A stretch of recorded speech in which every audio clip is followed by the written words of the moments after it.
If I was an agent, I would go find the de-stressed houses. I would go find the houses that need work, the people that need to do something.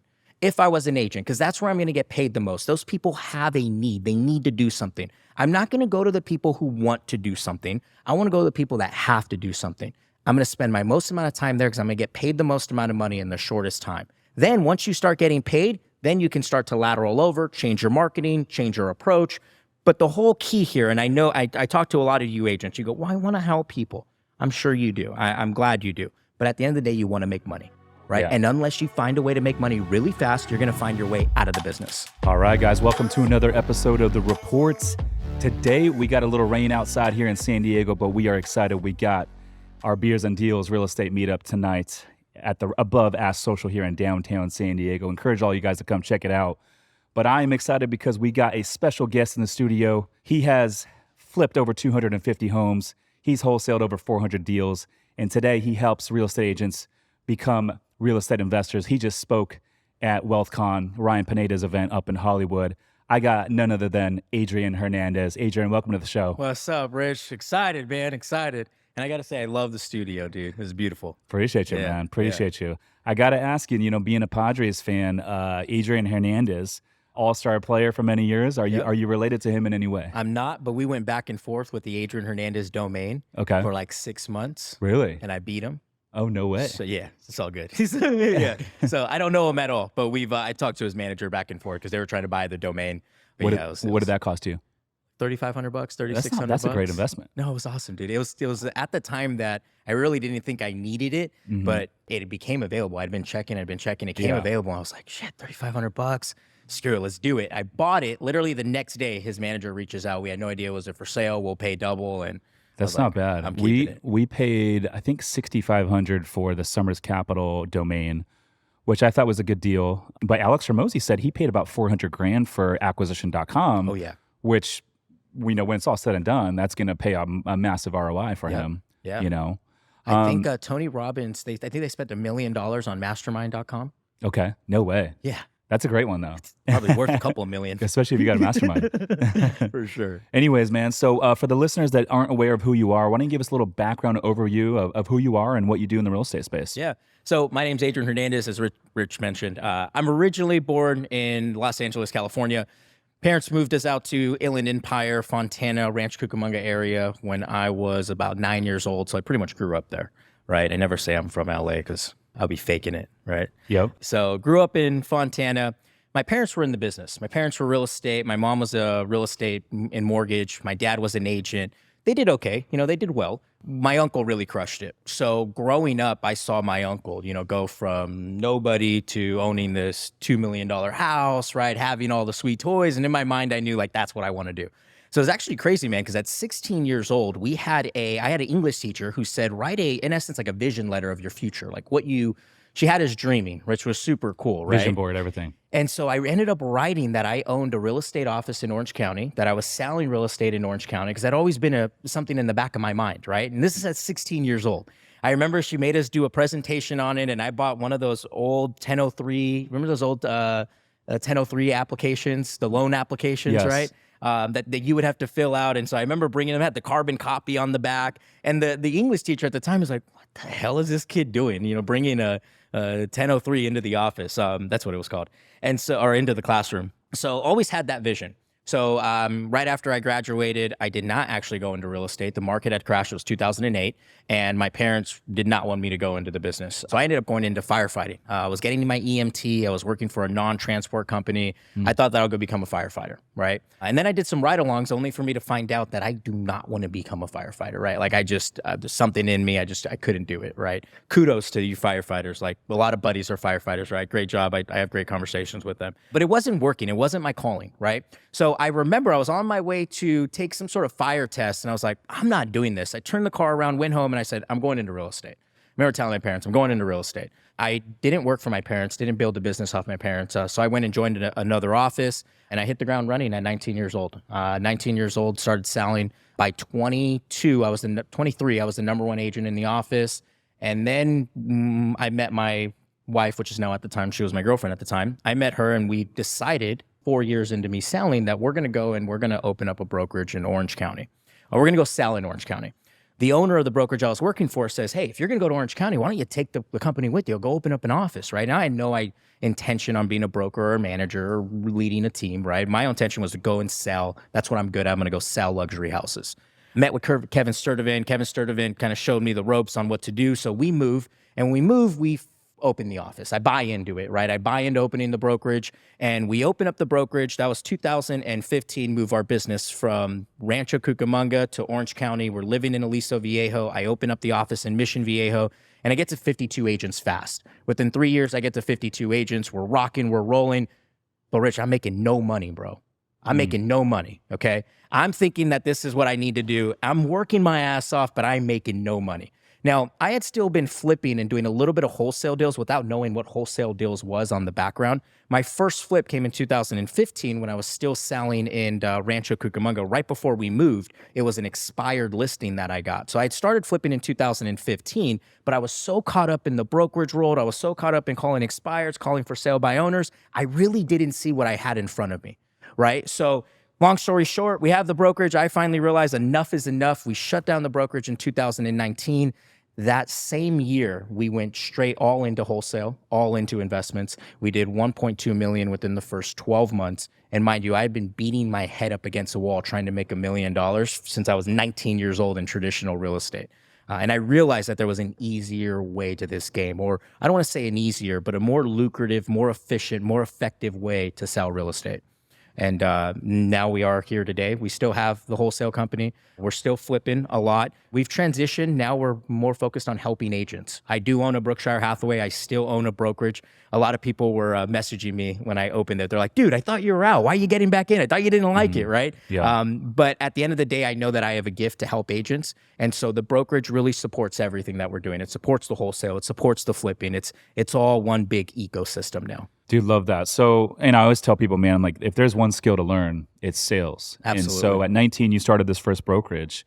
What do you tell someone that is 18, 19, they just graduated high school and they're trying to debate whether they should go to college or to go take on a profession in sales? Yeah. Well, the first thing I say is there's a calling inside of you, right? Everyone has an intuition, right? That it's short for in theo, the godlike within, right? We all have a voice within us. And a lot of you, that voice is saying, don't go to college, go do this, right? So what I would say is, and rather if it's right or wrong, but to follow that voice, right? Because a lot of us get trapped into, well, you need to go to college. You need to go get a degree. And deep down inside, we know as human beings that that's not what we want to do. We're going to hate it. And we do it to pretty much validate whoever it is that's telling us to do it, right? So what I would say is first, trust the intuition. And then the second thing is go out and actually shadow a real estate agent. Maybe not a real estate agent, real estate investor. There you go. Go shadow a real estate investor. Go spend some time with the real estate investor. Spend a week with them. Call one, say, hey, dude, I want to spend some time with you. I want to know what this is about. Go shadow them because you're going to be able to see what they do. And you may decide that this is not for you. I've had plenty of 19-year-olds that reach out. Hey, dude, can I shadow you? Absolutely. Come down. Mm-hmm. And then at the end of the day, they'll be like, yeah, no, I'm going to go to school.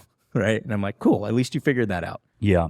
So I always see a lot of people in the space, agents that have these massive teams, and then they're turning a bunch of, sales commissions throughout the year. I don't know if they still are in the last 12 months or not, but they're putting up some big numbers, but they have these massive teams. And you mentioned that you had 50 plus agents on your team, but you weren't making any money. Right. What percentage of these agents out there with these massive teams are actually turning a big profit in your estimation? So I was more of the part owner of the brokerage. So they weren't necessarily my team. I was recruiting agents into the office. Sure. But to answer your question, the big teams that we had part of our office, they weren't very profitable, right? Because a lot of us think that bigger is always better, and it's really not. Because when you look at how much marketing a team has to take on to support those people, right? The owner's really not making much money. So this whole big team aspect has been like this, theme over the last couple of years. And if you actually sit down with these big teams, you'll realize how small their profit margins are, right? But a lot of people want the big team. They want that ego, right? They want to be able to flex and say they have 30 people on their team. But I always ask, how much money are you putting in your pocket? And you and I both know it's never the same amount than they would if they were on their own. And why is that? Is it just because, you got the heavy marketing expense, everyone's got to get paid? Why do you think that is? Yeah, I think to your point, marketing, number one, right? You have to keep the people producing. right? And then you also have teams, a side note, you also have teams that don't spend any money in marketing and they're all broke, right? They're all struggling. They're all on the phones trying to get deals, right? But it's the marketing, it's the expenses, but it's also the commitment of the agents. Very few teams, like Kevin Sturdivant has a team Case, they all kick ass. They're all committed. Like that company makes money. They're a team that makes money, right? But they're all on the same wavelength. You go to a lot of teams and they're not. You have one person who is there every day and you have the other person who doesn't want to be there, right? And is hardly ever there. So I think there's also a lack in consistency of the right people that we have on our team. So what's the key to making money in that space? I think there's a fine line for everybody, and we have to find what that fine line is. I never believe on being a single producer. I always believe on having people with you, but you have to figure out what your sweet spot is. Is it 2 or 3 people, or is it 5 people? We've had an organization, I mean, Authentic Cash Buyers had 12 people at one time, and the profit margin that month was much slimmer than it was before. And so we found that our sweet spot is more like 4 or 5, right? Our marketing is not 85 grand. It's more like 40, 50. Yeah, you're seeing a lot of these tech companies right now do layoffs and lean out. They did a lot of hiring over the last 24 months when money was cheap. Right. But now you're seeing a lot of them lean out. Elon Musk bought Twitter. He slashed a lot of that payroll. And so I think this might be a new trend where people are like, hey, let's operate a little bit leaner and let's see if we can increase the output while decreasing the expenses. So it's an interesting topic. But you mentioned you got into wholesaling. Right. You did $1.2 million in the first year. In order to do $1.2 million as a wholesaler, what kind of team did you have? Learning to become a successful real estate investor can take a lot of time and dedication, which some people just don't have. If you're one of these individuals, this doesn't mean you can't invest in real estate. My company, Summers Capital, is buying a bunch of boutique hotels right now, and you can invest with us in these deals without having to do any of the work. Our team sources the deals, we secure the lending, we take care of all the renovations, and we even handle all the day-to-day operations with our in-house management company, making it truly hands-off and passive for our investors. If you want to learn more to see if we can help you, go to summerscapital.com/invest to book a call with our team. Again, that's summerscapital.com/invest. Now back to the show. It was just me and my partner, Nick. So my partner, Nick, came to me when I was running the brokerage in 19, and he was doing some side wholesale development stuff. And he's like, dude, you flip. He's like, I'm here because you flip. I'm here to help you find deals. What are we doing? Let's just go into wholesale, right? So that's when we made the transition, and it was just him and I. I was on the phones. He was on the phones. We were both texting. We were both getting deals ourselves. And then we started bringing people on. So I'd say the first 6 months we ran by ourselves. And then we started bringing on a junior acquisition manager. We bought one junior acquisition manager on. We bought a second junior acquisition manager on. And it was just 4 of us for a very long time.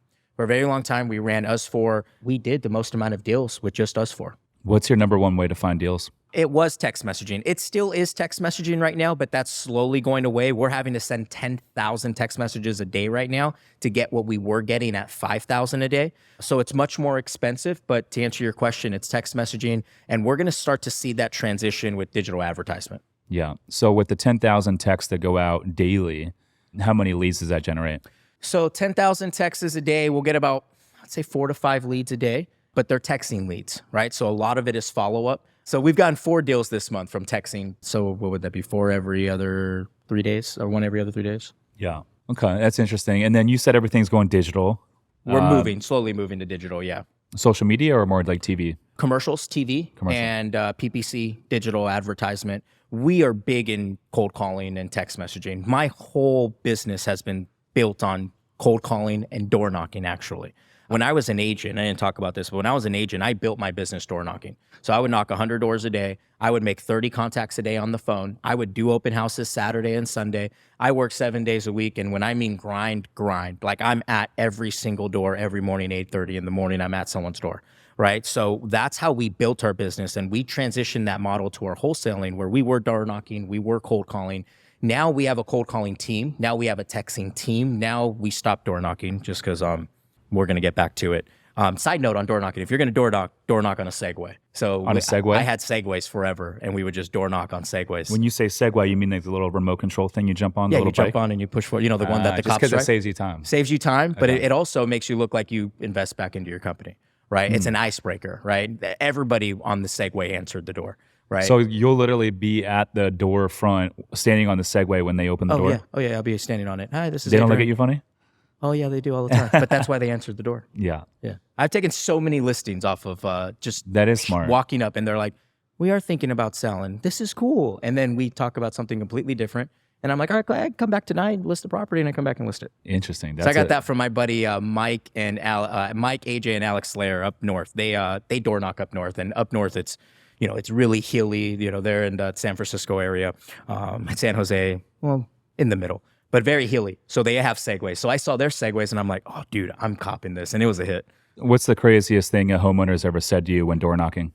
There was one. It was actually in San Clemente, in the Harbor Hills Estates. She opened the door, no clothes, and she didn't really say anything. Completely naked. Completely naked. Pit bull standing right behind her. I look at my partner. We look at her. She goes, can I help you? Like this, right? And I see the pit bull. I go blue in the face. My buddy takes off, right? My buddy just starts walking away. And I'm like, have you thought about and I couldn't even get the words out, dude. And I'm like, I gotta go. And I turned around and walked away. She knew what she was doing. She was playing games. So it was a big party house, come to find out. Okay. So we drove by it. There was a big beer pong table out the next day. It was a big party house. So You didn't have the Segway that day. I didn't have the Segway. I was on foot. Maybe that would have changed the game, man. It was the dog that really scared us, dude. It was the dog. Yeah. We just see this big ass pit bull sitting behind her, and we're like, Do you guys carry like dog treats with you? no, we should. Yeah. I don't door knock anymore, but Okay. we will. Yeah. So what's another good way to bring in wholesale deals? You got the door knocking, you got the text message blast, you got the commercials on TV now, and then cold calling. Is there any other method? Cold calling, text messaging, PPC, right? So PPC, I'm actually learning. I'm going to learn PPC, Rich. I'm going to figure this shit out. What is that? Right? Paid pay-per-click ad. So you go to Google, right? Google ads. So you go to Google, type in "sell my house fast," and those top 3 links that come up. So we've done PPC for a long time, partnering with a lot of great companies, but we're bringing it in-house, and I'm going to figure it out. I'm using my spare time to figure it out, and yeah, let's see how it goes. Okay. What do you guys make on average on a wholesale deal?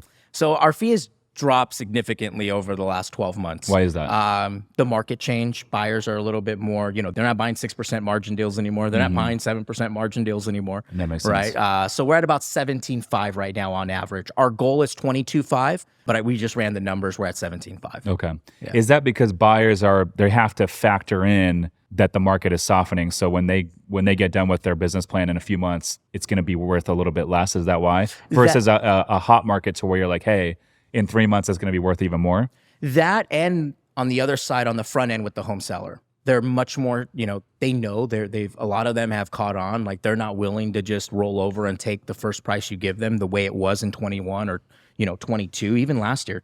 19, 20, 21, you can put an offer in front of someone's face and they're going to sign it if they were motivated. Right now, there's much more to it, which is, we're transitioning more in-person appointments for this reason. Because over the phone, we're not able to get our 60 or, call it 50 cents on the dollar, 60 cents on the dollar anymore. Over the phone, it's like 70, 80%. And then for us to go sell that deal, there's no way we're making money. So what we're having to do is get in front of them. And when we get in front of them, we're noticing we're getting it at 60, 65, 70, because now they're like, oh, he's a human being. He's real. He's not trying to screw me over. He's not some guy that just learned on YouTube. You know what I mean? They see some credibility. So what do you guys make on an average wholesale deal today? 17.5. 17.5 on average. Okay. Yeah. And what's the price point for that house?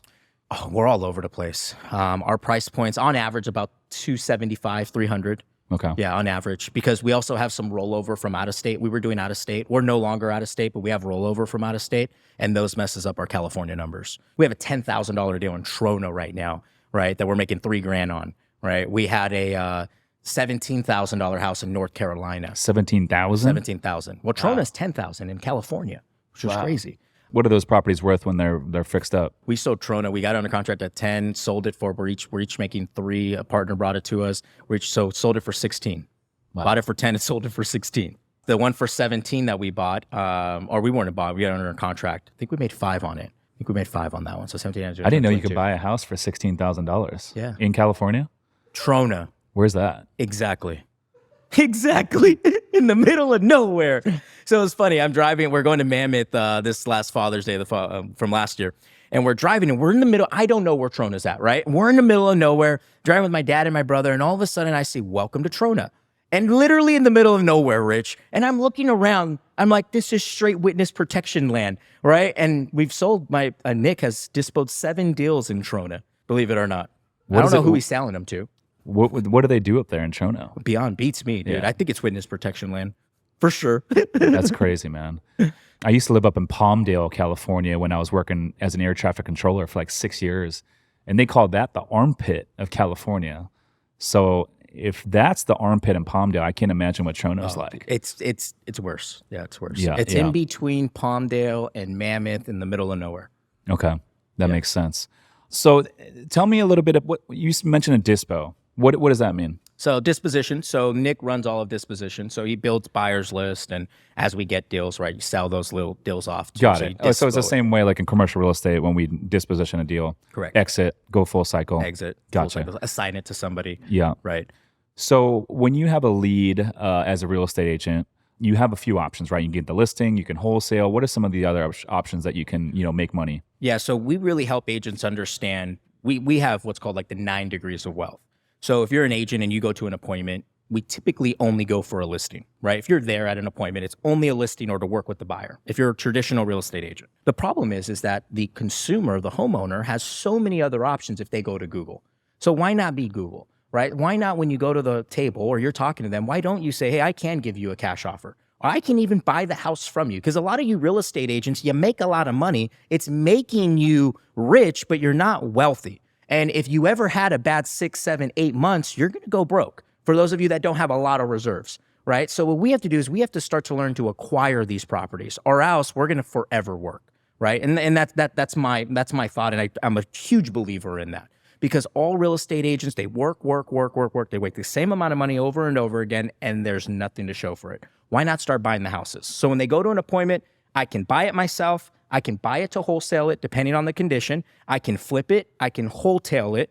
And wholesale is where it's like in between a flip and a wholesale. So I close on the deal, but I don't do $50K worth of work like a rehab. You just put some lipstick on a pig, basically. Lipstick on a pig, list it back up. Or just list it the way it is. When you wholesale, are you able to attract a buyer that's going to use a traditional bank loan and it will meet the qualifications of a standard appraisal and Fannie Mae, Freddie Mac? Yep. And if it's not, then we'll get it FHA ready. So if there's a broken window, Gotcha. Or if there's things that need to be addressed for it to go You'll FHA. get it ready. Yeah. And so wholesale, you can't do it on a really beat up house, right? There's no way. The house has to be in somewhat decent shape, but still livable, right? Not turnkey, but livable, right? Where a regular buyer can look at that and go, okay, I got to put a little bit of money into it, but it makes sense. So you're putting 10 to 20 into those deals? If that. Okay. Yeah, if that. And then relisting them. Those were big. Last year and the last 2 years I personally believe we're not going to see a lot of them, in my opinion. Yeah, because of just the market, right? We're not going to see a lot of them. Homeowners are much more savvier. They're not going to. If that's the case, now what we're doing is we're teaming up with different construction companies to go in and do the rehab up front. And then we'll do like what's called a novation, but not really a novation, where we'll come in and we'll have a construction company put the work into it. And then we'll say, okay, we're set at, for instance, 580, right? And we're going to put the work into it, and the house is worth 650. So anything between 580 and 650, we split as partners. And now we're using the homeowner as a partner in the deal. And the cool thing is we don't have to transfer title. We don't have to get a hard money loan. We can just use whatever cash we have for general rehab, or the contractor can. Interesting. And how long does that take typically, those deals? It depends on the rehab, 60, 90 days, typically. What's it called again? Typically. Well, I don't want to use the wrong word. So you guys may have heard of novations. Or you may have heard of a net listing, right? Compass does this. Compass had their concierge program where they would go to a homeowner and then they would have a program that would come in, put the money into the house, and then they would pay that construction company back. Now what we're doing is I'm coming in and I'm saying, hey, I'll take on the project. I'll do everything, right? But let's split the profit, right? And I'll run it. And these houses, sometimes they live out of state. Sometimes it's a secondary house for them. They don't want it. They want a price, but they know they can't get it. So this is the only way for them to get it. Got it. Okay. So it's similar to what Compass was doing. And so but I believe what they were doing was they would go to a homeowner that wants to list and say, hey, we can get you an extra $100,000 if you put $30,000 into this. Right. And then you're saying you'll split that profit of the 70 with the construction crew. No, we'll split the profit with the homeowner. With the homeowner. Gotcha. So it's a benefit for the homeowner. Yeah. Right. Because it has to be a benefit for the homeowner. And you get the listing. And we get the listing. And we charge 6%. Okay. Double dip in there. If they allow us to. Yeah. But I'm not listing it, right? One of your agents are? Well, I'll have someone else list it. Yeah. And we always make it fair. Like I always make it fair, right? And the sellers up front, they know what's going on, right? And then worst case scenario, if they don't want to do it, we list the house, right? But the whole point is that as an agent, we're able to give homeowners options, right? We're able to say, we can give you a cash offer, or we can buy it from you, or do you even need all the cash, right? Is that actually going to be a detriment to you? Because now you have to pay all these taxes, right? It's actually surprising how many homeowners, it's a benefit for them to do a seller finance or sub-2 deal. It's a benefit for them because they're going to take less hit on the back end. But agents don't know that, so it's hard for us to convey that to the consumer. For the listeners out there that are not aware, what exactly is a subject to deal? So subject to, so seller finance is where the seller is acting as the bank, right? I start there because in order to know sub-2, let's understand seller finance. Now, sub-2 is where the bank stays in position. So let's just say I buy Rich's house and Rich has a $200,000 loan on the house, right? As long as the loan is being paid, the bank really doesn't care, right? So I'll go to you and I'll say, hey, what if you kept the loan under your name? You have a 2.5% interest rate. We'll keep that the way it is. You want $350,000 for the house, right? I'll give you $50,000 out of pocket, right? And you'll get the price you want. I'll give you $50,000 out of pocket, but I'm going to take over the loan and keep the loan under your name. I'm going to transfer title into my name, but now I'm the one that's taking care of the loan. They are still responsible. Now, this is where the gray area, right? They're still responsible if you fail to pay. However, if you fail to pay, they can foreclose and take the house back. So the paperwork says it in there where the person you're buying the house from, if for some reason you don't pay their loan, they can foreclose on you and take the house back and then do what they need to do to catch up. So title transfers to the buyer's name. However, the loan still stays on the seller's credit report. Yes, it does. Okay. It's a sub-2. How would that work if the principal balance due on the mortgage is $400,000 less than what the property is worth today? It probably won't be a sub-2. It probably won't be a deal. Yeah, it only works if it's about what market value is. Yeah, or if like they owe $200 and the house is worth $400 and they only want $350 or $300. At that point I can give them cash and take over their loan. And then you would just sell it. Right. Or like what PACE teaches, and I love what PACE teaches. PACE teaches where you don't have a lot of equity, but they want to sell their house. Right? So they have a loan of, for instance, $500 and the house is worth $600. Or I'm sorry, their loan is $550 and the house is worth $600. There's no way they can sell that house, right? After commissions, after fees, after closing costs, they're negative. Yeah. Well, what if we came in and took over the loan at your 3% interest rate and you just walked from the house, right? You're no negative to you. You walk from the house.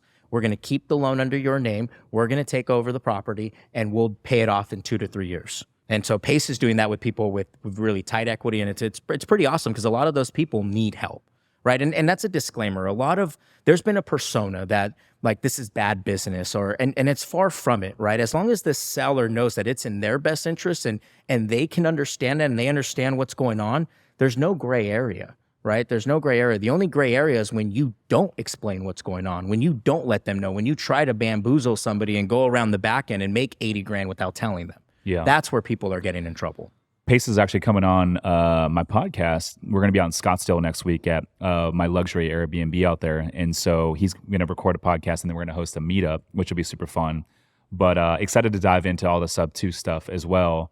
Is there a lot of supply of sellers out there in America that are like in this position to where they're willing to just walk away from a deal and then keep the loan under their own name? Absolutely. There are. PACE will talk about it. He bought a $3 million house on sub-2. And a lot of us think like sub-2 isn't in luxury houses, and it is.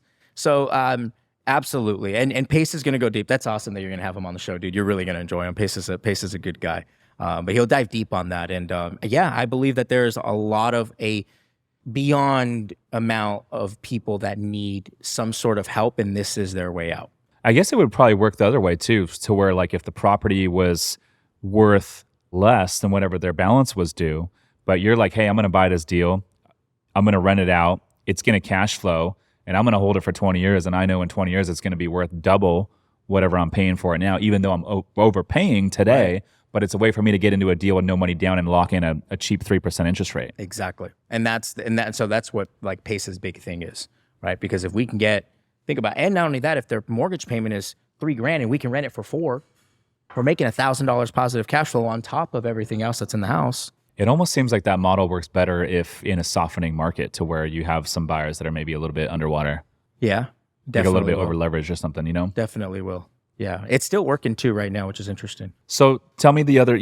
You said there's 9 methods, right? What are the other ones that we missed? So you have wholesale, you have wholesale, right? You have the novation / net listing that we talked about. You have the seller finance. You have the sub-2, right? And then now we get into, can I list it, right? Or can I refer it, right? Because those are two other things. Like the last things that I'm always looking at is, can I list or can I refer, right? Those are the absolute bare last things. I talked about seller finance, talked about novation, wholesale, right? And then the last one will be, what's the last one? So sub 2, seller finance, novation, list it, refer it. The last one was a buyer. So if we could turn it into a buyer. So there's 9 different ways when I go to an appointment on how can we make this an option. Now, a disclaimer, that can get a little heady. That can get a little complicated. So what I like to tell agents starting off is pick like wholesale, listing, and maybe you'll buy it from them, right? So maybe don't go all options. And the whole point is for you to take a look at that house and go, okay, based on the condition and based on the client's personal situation, what would work best, right? What would work best? And at that point, and this is an easy indicator, if the house is really beat up, I'm going to talk about wholesale. I'm going to talk about buying it from them, right? If the house is fully fixed up, I'm going to talk about listing. I'm going to talk about buying it from them. I'm going to talk about some sort of seller finance, right? So just off of those 2 conditions, then you can figure out either going here or going here. Then based on their motivation, then that's a whole nother area. Do I go here or do I go here? What do you tell someone new right now that wants to get into real estate and they're trying to decide whether they should become an agent or if they should go out and try to learn how to wholesale? What's the best path for someone new? Hey guys, real quick, I hope that you're finding value in this show. If you could do me a huge favor and drop a 5-star review on Apple Podcasts or whichever platform you're listening on, it would mean the world to me. Also, if you know of anyone that would potentially benefit from this podcast, feel free to share it with them so we can help more people build wealth through real estate investing. Now back to the show. Yeah, this is my personal opinion, okay? I believe that you need to go get a wholesale deal first because it's faster for you to get paid than a traditional real estate transaction, especially right now. What you have to learn for a traditional real estate transaction is 2 to 3 times the amount that you have to learn on a wholesale. So if you need to get paid right away, go find a wholesale deal. Now, we do this, and this is really important. You're not changing your script. You're not changing anything that we're doing. I call, ring. Hey, Rich, this is Adrian. I'm a local real estate agent. I'm working with an investor, and I'm just calling to know, have you thought about selling or would you look at an all-cash offer? And I'm saying that to everybody. And I'm either listing it or I'm going after an all-cash offer, right? And so now I have 2 prongs of attack. And based on the condition, I'm going to go after a wholesale. Now, the layer above that is the people we're contacting, the people we're going after. This is what's important. If I was an agent, I would go find the de-stressed houses. I would go find the houses that need work, the people that need to do something. If I was an agent, because that's where I'm going to get paid the most. Those people have a need. They need to do something. I'm not going to go to the people who want to do something. I want to go to the people that have to do something. I'm going to spend my most amount of time there because I'm going to get paid the most amount of money in the shortest time. Then once you start getting paid, then you can start to lateral over, change your marketing, change your approach. But the whole key here, and I know I talk to a lot of you agents, you go, well, I want to help people. I'm sure you do. I'm glad you do. But at the end of the day, you want to make money. Right. Yeah. And unless you find a way to make money really fast, you're going to find your way out of the business. Yeah, I agree in that sense, especially in today's climate with, the interest rate environment, where it's at. Although today the latest inflation report came back at 5%, which last month was 6%. And it's down tremendously since it was 9.1% was a peak back in June of last year. So we're down to 5. The Fed's target inflation is 2.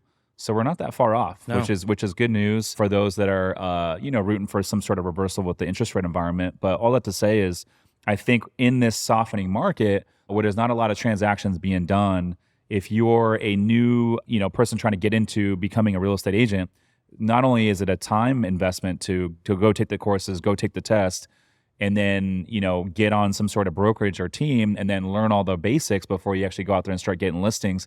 And there's not a lot of listings out there. No. That's tough. Everyone's competing after the same listings. So I would say right now it is a tough time to get into that space. I think you're seeing a lot of part-time agents kind of go back and get day jobs, right? Yeah. So it is a tough time to get in, but all I have to say is, like, if you can figure out anything right now when times are tough, when times do turn around, you're going to be set up pretty nicely. Yep. And that's anything in life. Yeah. And that's why I preach to wholesale so much, because I know it works. Right. And I know if they were to spend time here, they're going to make money quicker.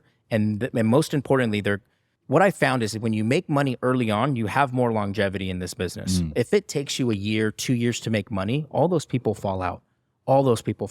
right? So let's find a way to get paid early. And as you were saying, with this changing market, we need to be aware of that, right? We need to be aware. And as interest rates start to go down, if I was an agent, you have to be able to adjust. You have to be able to look at what the market's doing and where do I need to go with my marketing? How do I change my approach? How do I change my skill set? I love the quote that says, it's not the strongest or the smartest of the species that survives, but those that are most adaptable to change, right? Because that's what this whole thing is about. It's adapting. That's a really powerful one. What's the most you've ever made in 1 year as a wholesaler? Gross, we did 4.2 last year. And what as kind of team wholesale. do you have to do the We 4.2? had a pretty big team. We had a total of 9 people last year. 9 people? Yeah, we had a total of 9 people. How much do you profit out of the 4.2? So at the 4.2, so that's with 3 different companies. So if you take a look at all 3, as a wholesale company, we profited like 1.9 close to 2. 1.9 close to 2. Real estate transactions, you know, the margins. Yeah, that's pretty good. I mean, that's margins 40% profit margin. Yeah, about right. Do you do investing as well? We do Airbnbs, and now we're getting into taking advantage of SB9 and SB10 in California. What's that? So SB9 allows me to build an ADU in the back on the lot where the dwelling's at without any city requirements. Really? Right? Yeah, it's a state law. That's in California? In California. Without any permits? Well, you have to get your permits, but if gotcha. the city has like restrictions that say you can't or it's not zoned for that, SB9 wipes all that Right. out. So it doesn't matter what type of house you have, you can put an ADU on the backyard. Now, there are certain lot lines that you have to follow and certain square footage laws you have to follow per city, but SB9 allows you to build a duplex build an additional, I don't know why I keep saying duplex, build an additional ADU. And what's also cool about SB9 is if I have a garage, I can turn the garage into an ADU and build a separate ADU on the same lot and turn one house into 3 units. So that's what SB9 allows you to do. And then SB10 allows you to subdivide that lot. So let's just say that I have a house with a single family house with the garage and an empty lot in the backyard. I'm going to turn the garage into an ADU, right? And then I'm going to build another ADU on the other lot. Then I'm going to split the lot and have 2 different parcels. Now I have 2 different properties with 2 different parcels off one purchase. Yeah, I love that play. I'm actually doing an ADU garage conversion right now at a property I have here in San Diego. It's currently a single family 3-2 in the front. It's got a ADU in the back, but we're building a junior ADU or companion ADU in the garage, making it 3 units. The property is actually zoned for 4 units where I'm at, but I just think with the way the lot is configured and the setup we have, I don't want to overcrowd it. You know, the way we have it set up right now with Airbnb, we got the licenses from the city. It's just a nice flow. We could do 3, but I think 4 would just be too overcrowded. Yeah. And so I'm like, let's just roll with 3 and get this thing done. But I think that's one of the best plays right now in San Diego. Go buy, and this is anywhere in California really, but go buy a single family home on a big lot. Go get a license from the city to operate the main house as a short-term rental. Right. In the meantime, go get the permits, work with an architect, and get the permitting process started to get your ADUs built. Maybe you build 1, 2, or 3. And then when the permits are ready, there's a lot of lenders out there that will finance up to 100% on an ADU, depending on the location of the property. And so literally you can use other people's money to build the ADUs and then go to refi 2 years from now, 18 months from now, when interest rates are going to be back down, in my opinion. Right. You can do a really nice cash out. And now you got a property with none of your own money in the deal with, 3, potentially up to 4 units cash flowing for you. That's 3-4 streams of income under one roof, one mortgage payment, one set of utilities, one set of maintenance and repairs. That's a pretty nice way to get in the real estate game if you're asking me. Huge. And you also have all that appreciation, but that profit you have in the actual deal itself from you converting it into the 3 to 4 units. All that equity built in. We have one in Rancho Cucamonga. We pay $500 for it, single family house in the front. Well, it's actually zoned low density multi-units. Okay. So we're going to keep the front unit and we're building 7 units in the back, turning 500 into 3.2 million, right? It'll probably cost us $1 million to do it, but we'll have 1.2 of equity when we're done. And there's no other way to do that besides that build. So yeah, I couldn't agree with you more. That's all. We're in San Diego. Are you guys doing that? That's in Linda Vista. Dude, that's awesome. So there's a neighborhood here in Linda Vista where a lot of these single family homes are zoned for 4 units, a lot of these lots, which is pretty cool. And I think Linda Vista is one of those areas where it's like, it's pretty centrally located. It's just a tired area that hasn't quite been fully gentrified yet, but it's surrounded by neighborhoods that are getting very expensive. So I think in 3 to 5 years, that whole area of Linda Vista is going to be all completely turned around. But it does well as an Airbnb. When you set up an Airbnb as long as it's in a somewhat centrally located area of whatever city, guests that are coming in from all over the country, maybe all over the world, they don't exactly know the difference between one neighborhood to another. Right. So as long as it's a relatively safe neighborhood, they're going to pay the same price as they would in a more expensive neighborhood because they don't know the difference. Yep. Very true. And so from a cash on cash return profile or a standpoint, it can be a greater cash on cash return going into a neighborhood like that hasn't been fully gentrified yet, and then you get to capture the long-term benefit of that neighborhood being gentrified over the next 3 to 5 years. So smart. So smart. The cash flow and the appreciation over that regentrification is, that's awesome. So how are you pivoting your business today with this climate that we're in terms of the wholesale? So first thing is getting leaner, right? Mm-hmm. Getting much leaner. So we're in the process of condensing our team. So we're getting smaller. We're reducing. Today we just fortunately had to let go of 6 cold callers. So we had a total of 12 cold callers. So now we're just down to 6. Our text messaging, we had like 7 different platforms. We're going down to 1. We're pretty much condensing this big business that we had into a more profitable, small, leaner organization. That's going to require more work on my end, which I'm more than happy to do, right? But it's going to be, I believe this is what we need to pivot to get to the other side. I always say to get to the other side. Mm-hmm. We don't know what this middle part looks like. Mm-hmm. We all just have to get to the other side. Right. So we're going to get lean. We have commercials that are rolling out. So we have to take that into consideration for our marketing. So we're going to cut down certain marketing to go more in commercials. And then the biggest thing we're pivoting is the in-person appointments. So instead of going more virtual over the phone, let's get in front of them. Let's get out and get in front of them. So I had a Prius for the longest time. For those of you that hate on Priuses, I'm a car enthusiast. I don't care what you say. Prius is the best car there is, right? I just love the Prius. Anyways, so the Prius is now the company car. So all the our acquisitions managers their job is to go on the appointments. So we're changing that up. We changed up our brand. We were Authentic Cash Buyers. So we just switched to SoCal Buyers. Better name, right? So just changing our overall brand, changing how lean we're getting. And then for me, I'm understanding that the skilled are going to survive this market, especially when it comes to listings. So I may step in and start taking some listings in the meantime. I love that, man. Gotta adjust, dude. Gotta adapt. Yeah. So I know a lot of big operators that they're still stuck in that scale. And in this business, there's a thing called grow, gone, right? And it's going to be interesting. No, it's definitely interesting times that we're in right now. And it's I'm excited to kind of see where we navigate. And I'm also very into studying other people and how they navigate their businesses because that's how we learn from one another. But it's going to be fun to get on the other side of this because if you can figure out a way to get through this or even figure out a way to be profitable through this and win through this, when things turn around, which they will turn around at one point, you're going to be set up to kill it. Yep. Huge. And I'm excited for it. Warren Buffett always says, when the building's on fire and everyone's running out, he's running in, right? And that's the way I see it right now. Everyone's running out, right? One person's fear is another person's opportunity. Yes, it is. And it is our time to capitalize as long as we keep our foot on the gas, right? Keep moving forward. A lot of people are like, don't cut your marketing budget. What you need to do is, I agree, don't cut your marketing budget. You just got to find what your sweet spot is on marketing. Maybe you bring your marketing costs down, but don't cut it. And if anything right now, it's action, right? Get out there. And as Grant Cardone says, right? Massive levels of action, baby. Massive levels of action. Because everyone else is retreating. You see it. Mm-hmm. We all see it. Yeah. No, absolutely. Well, dude, I appreciate you coming on the show, man. It's been a pleasure just talking shop with you, and I'll be rooting for you moving forward, man. Likewise, dude. This was awesome. I really appreciate you. Thank you for having me on. Of course. Listeners, thanks for tuning in. We'll see you in the next one. Peace. Let's go.